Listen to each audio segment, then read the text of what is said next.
गांव का नाम था रामपुर। सूखे और कर्ज की मार से गांव के हालात बेहद खराब हो गए थे। किसानों की फसलें बर्बाद हो चुकी थी और लोग 2 वक्त की रोटी के लिए तरस रहे थे। विजय, एक साधारण किसान, हमेशा से अपने गांव की भलाई के लिए कुछ करना चाहता था। उसे पता था कि अगर जल्द ही कोई मदद नहीं मिली तो रामपुर का भविष्य अंधकारमय हो सकता है। बाजार की हलचल में विजय अपने काम से भटका हुआ सा दिखाई दे रहा था। वो लगातार इधर-उधर देख रहा था, जैसे किसी का इंतजार कर रहा हो। क्या ये खजाना वाकई में सच है? कहीं ये कोई चाल तो नहीं? लेकिन अगर ये असली है तो गांव के दिन बदल सकते हैं। तभी एक अजनबी विजय के पास आया। बिना कुछ कहे उसने विजय के हाथ में एक चिट्ठी थमा दी और गायब हो गया। ये कौन था? और ये चिट्ठी? इसमें क्या हो सकता है? विजय ने जल्दी से चिट्ठी को खोला। उसमें एक खजाने का नक्शा था। दिल धड़कने लगा। खजाना! शायद यह वही मौका था जिसकी उसे तलाश थी। गांव के बाहर विजय अपने सबसे करीबी दोस्त मोहन से मिलने पहुंचा। बरगद के पेड़ के नीचे खड़े हुए उसने मोहन को सारी बातें बताईं। मोहन, ये खजाना हमें गांव के लोगों को बचाने का मौका दे सकता है। सूखा पड़ा हुआ है, लोगों के पास खाने को कुछ नहीं है। अगर ये खजाना हमें मिल गया तो हम सबकी जिंदगी बदल सकते हैं। खजाना? वो भी जंगल के अंदर? भाई, कहीं ये कोई धोखा तो नहीं? ऐसा खजाने का पता क्या इतनी आसानी से मिल जाता है? मुझे नहीं पता, लेकिन हमारे पास और कोई रास्ता भी तो नहीं है। अगर ये खजाना असली हुआ तो हम गांव को नई शुरुआत दे सकते हैं। दोनों ने तय किया कि वे अगले दिन रात के अंधेरे में जंगल की ओर निकलेंगे। लेकिन विजय की बीवी सीता को विजय के हाव भाव से कुछ शक हो चुका था। विजय घर लौटता है, लेकिन सीता उसकी बेचैनी और बातें छिपाने के ढंग को तुरंत भांप लेती है। विजय, तुम इतने चुप क्यों हो? पहले तो तुम मुझसे कभी कुछ नहीं छिपाते थे। आज ऐसा क्या हो गया? कुछ नहीं सीता, बस काम का थोड़ा तनाव है। लेकिन सीता को यकीन नहीं हुआ। रात में जब विजय गहरी नींद में था, उसने विजय की जेब से वो नक्शा निकाल लिया। नक्शे को देखकर उसे समझ आया कि विजय कुछ बड़ा करने की सोच रहा था। लेकिन उसने सोचा, क्या ये खजाना सच में गांव के लिए है? या विजय के इरादे बदल चुके हैं? आधी रात को विजय और मोहन चुपचाप घर से निकलकर जंगल के रास्ते पर पहुंचते हैं। सीता भी उनके पीछे पीछे निकल पड़ती है। दोनों दोस्त जंगल के किनारे पहुंचते हैं, जहां वो अजनबी उनका इंतजार कर रहा होता है। यहाँ तक तो सब सही है। अब हमें जल्द से जल्द खुदाई शुरू करनी होगी। मुझे ये जगह सही नहीं लग रही विजय। ये सब कुछ गलत सा लग रहा है। डरो मत, बस जल्दी करो। खजाना तुम्हारे कदमों के नीचे ही है। विजय और मोहन ने खुदाई शुरू की। जैसे ही उन्होंने खजाने का बक्सा निकाला, एक बूढ़ा आदमी वहां आ पहुंचा। रुको, ये खजाना शापित है। जिसने भी इसे लिया उसका विनाश निश्चित है। विजय, हमें इसे छोड़ देना चाहिए। मुझे ये सही नहीं लग रहा। नहीं, अगर ये खजाना हमें नहीं मिला तो गांव बर्बाद हो जाएगा। ये हमारी आखिरी उम्मीद है। जैसे ही विजय बक्सा खोलने लगता है, सीता सामने आ जाती है। विजय, तुमने मुझसे क्यों छिपाया? ये सब क्या है? सीता, मैं बस गांव की भलाई के लिए ये सब कर रहा हूँ। हमें पैसे की सख्त जरूरत है और ये खजाना सब कुछ बदल सकता है। लेकिन तभी अजनबी ने अपना असली रूप दिखाया। उसने चाकू निकालकर विजय और मोहन को धमकाना शुरू कर दिया। खजाना अब मेरा होगा। तुम लोग बस मेरे मोहरे थे इस खेल में।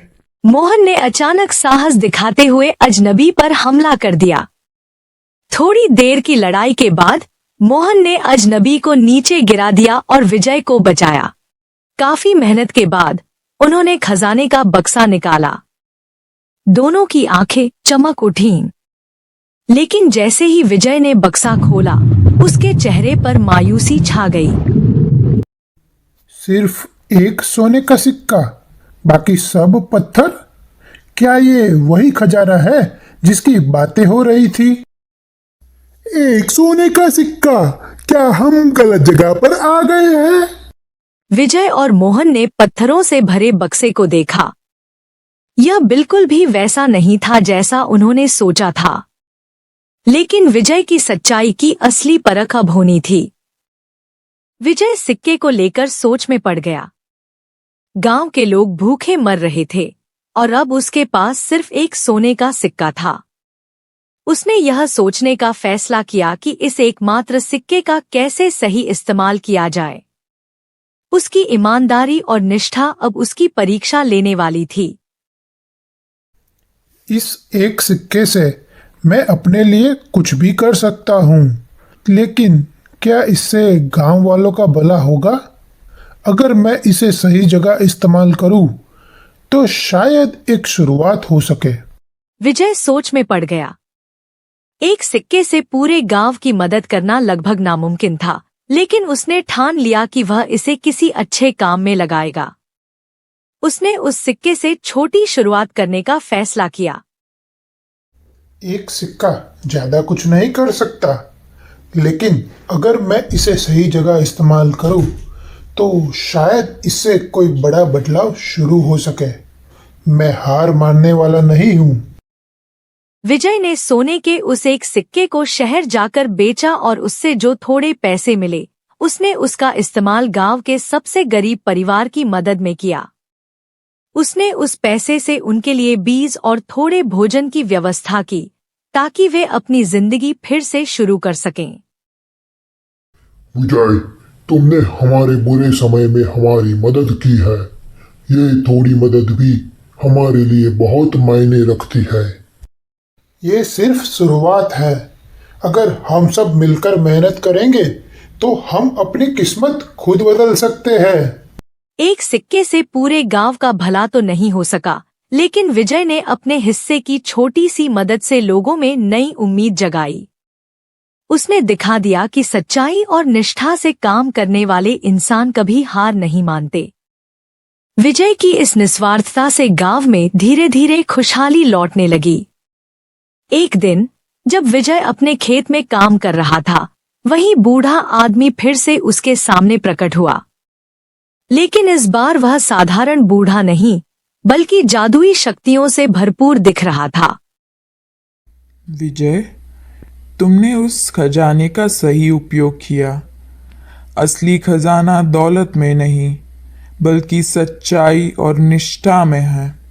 तुम्हारी परीक्षा उस एक सोने के सिक्के से नहीं थी, बल्कि यह थी कि तुम उस एकमात्र संपत्ति का क्या करते हो। आप कौन है और ये सब क्या है? मैं एक साधारण इंसान नहीं, बल्कि जादुई शक्ति वाला रक्षक हूं। मैंने तुम्हें परखा और तुमने अपनी सच्चाई और ईमानदारी से वो परीक्षा पास की है। अब समय आ गया है कि तुम्हारी इस निष्ठा का भी फल मिले। बूढ़े आदमी ने विजय के सामने खजाने के पत्थरों पर अपना हाथ रखा। अचानक सारे पत्थर सोने के सिक्कों में बदल गए। विजय यह देखकर अवाक रह गया। उसके सामने अब ढेर सारे सोने के सिक्के थे। तुम्हारी सच्चाई ने इन पत्थरों को भी सोने में बदल दिया। ये सारा धन अब तुम्हारा है, लेकिन मुझे यकीन है कि तुम इसका सही इस्तेमाल करोगे। आपने मुझे और मेरे गांव को नया जीवन दिया है। मैं इसका हर हिस्सा रामपुर के लोगों की भलाई में लगाऊंगा। विजय ने वो सारा धन रामपुर के लोगों के बीच बांट दिया। गांव के हालात एकदम बदल गए। बूढ़ा आदमी विजय की सच्चाई से इतना प्रभावित हुआ कि उसने विजय के साधारण से घर को जादुई तरीके से एक भव्य महल में बदल दिया। अब विजय का घर रामपुर की सबसे सुंदर जगह बन चुका था, लेकिन विजय वही विनम्र और ईमानदार इंसान बना रहा। और इस तरह विजय की सच्चाई, निष्ठा और ईमानदारी ने न सिर्फ गांव की किस्मत बदली, बल्कि उसकी अपनी जिंदगी को भी एक नए मुकाम पर पहुंचा दिया।